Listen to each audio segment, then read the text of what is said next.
की भुजा 40% बढ़ाई जाए तब क्षेत्रफल परिवर्तन ज्ञात करिए। कह रहे कि अगर किसी वर्ग की भुजा को 40% बढ़ा दिया जाए तो उसके क्षेत्रफल में क्या परिवर्तन पड़ेगा, यही आपसे क्वेश्चन पूछ रहा है।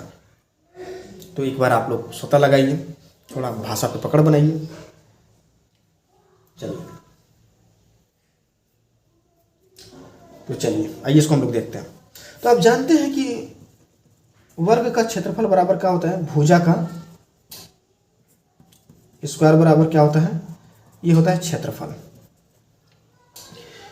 तो ये कह रहा है, प्रश्न ये कह रहा है कि 40% बढ़ाई जाए, तो 40% बढ़ाई जाए तो 40% को हम लोग क्या लिख सकते हैं। तो आप जानते हैं कि 40% को हम लोग लिख सकते हैं 2/5।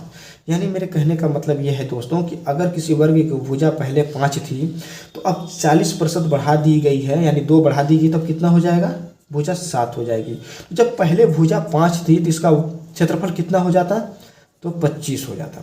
लेकिन अब इसकी भुजा कितनी है, 7 है, तो अब कितना हो जाएगा इसका क्षेत्रफल, तो आप कहेंगे 49 हो जाएगा। कितना परिवर्तन हुआ, तो आप कहेंगे सर 24 का परिवर्तन हुआ। किस पर हुआ, 25 पे हुआ। तो कितना प्रतिशत परिवर्तन हुआ, तो हो जाएगा 24/25 गुणित 100। ये हो गया 25 चौके 100, ये हो गया आपका 96%। और जैसा कि आप इस तरह ये भी हो सकता है कि 1/25 बराबर कितना होता है आपका, तो 1/25 बराबर होता है 4%। तो जब 4% बराबर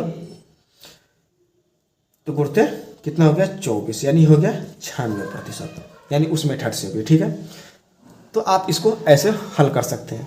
या आप पहले भी पढ़ चुके होंगे कि इस टाइप के जब भी क्वेश्चन आते होंगे कि x + y plus minus xy/100, इस पर भी आप लोग चाहेंगे तो हल हो जाएगा। तो लेकिन हम लोग इस मेथड को सीख रहे हैं तो हम लोग इस मेथड से ही चलेंगे। चलिए नेक्स्ट क्वेश्चन को हम लोग देखते हैं। तो अगले प्रश्न को देखते हैं। अगला प्रश्न बहुत महत्वपूर्ण है। तो अगला प्रश्न ये कह रहा है कि एक आदमी प्रत्येक माह अपने वेतन का निश्चित भाग बचाता है ताकि एक साल में वह एक कार खरीद सके।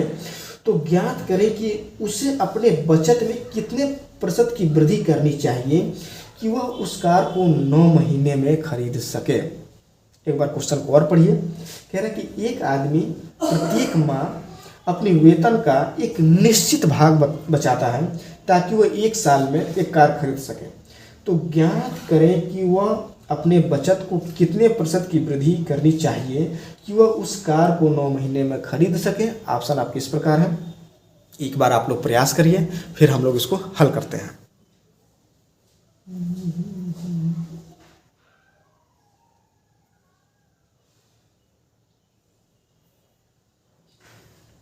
चलिए इसको हम लोग देखते हैं। तो हम मान लेते हैं इस बात को कि पहले वो 100 रुपये बचाता था। पहले वो कितना बचाता था, 100 रुपये। अब कितना बचा रहा है, अब वह y रुपये बचाता है। ठीक है, पहले वो कितना बचाता था, 100 रुपये बचाता था, लेकिन अब कितना बचा रहा है, y रुपये बचाता है। तो लेकिन जब वो 100 रुपये बचाता था तो जब वो कार लेना था उसको, तो जब उसको 100 रुपये बचाता था तो उसको कितना महीना लग जाते हैं, यानी 12 महीने लग जाते हैं। ठीक, लेकिन अब जो है वो y रुपये बचा रहा है, तो अब उसको कितना लग रहा है, 9 महीने लग रहे हैं। दोनों आपस में इसलिए बराबर होंगे क्योंकि कार का मूल्य तो एक ही होगा ना। तो जब वो 12 महीने में बचत करता था 100 रुपये के हिसाब से, तब एक कार ले पाता था।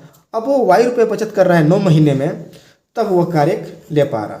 ठीक है, इसलिए दोनों आपस में बराबर है। तो यानी 12x बराबर कितना हो गया, 9y। कटाते हैं, 4 हो गया, ये हो गया 3, यानी x बटा अगर y करें तो क्या हो जाएगा, 3/4।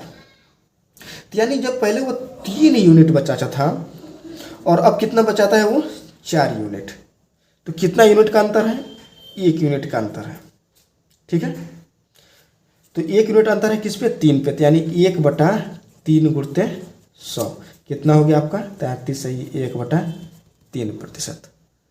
समझ में आ गई। तो आंसर कितना होगा, कितना प्रतिशत वृद्धि करना चाहिए, तो 33 सही 1/3% वृद्धि करना चाहिए।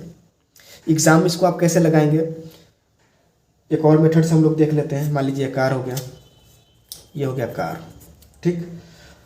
पहली बार में कितना बचाता है 12x, और ये कितना हो गया 9y।